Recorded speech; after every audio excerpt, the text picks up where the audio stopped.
जागेच्या वादातून व्यावसायिकाला धारदार शस्त्रानं मारहाण, 4 जणांविरुद्ध गुन्हा दाखल.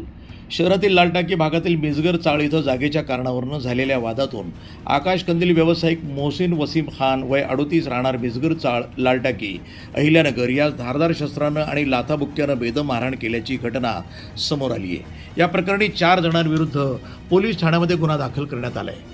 मोहसिन वसीम खान हे आपल्या कुटुंबासह राहतात. त्यांचा सलमान अब्दुल शेख याच्यासोबत जागेचा जुना वाद सुरू आहे. याच वादाच्या कारणावरून ही मारहाणीची घटना घडली.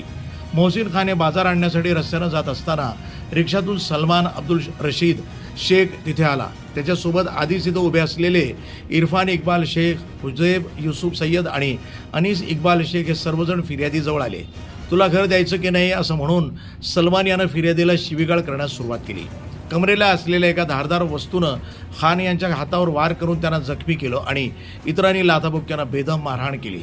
तक्रारीवरनं पोलिसांनी आरोपी सलमान अब्दुल शेख, इरफान इक्बाल शेख, हुजैब युसुफ सय्यद आणि अनीस इक्बाल शेख सर्व राहणार लालटाकी अहिल्यानगर यांच्याविरुद्ध गुन्हा दाखल करण्यात आला आहे. या प्रकरणाचा पुढील तपास पोलीस सहाय्यक फौजदार थोरवे यांच्या मार्गदर्शनाखाली पोलीस हेड कॉन्स्टेबल इनामदार हे करत आहेत. वृत्तसंपादन विभाग, न्यूज टुडे 24, अहिल्यानगर.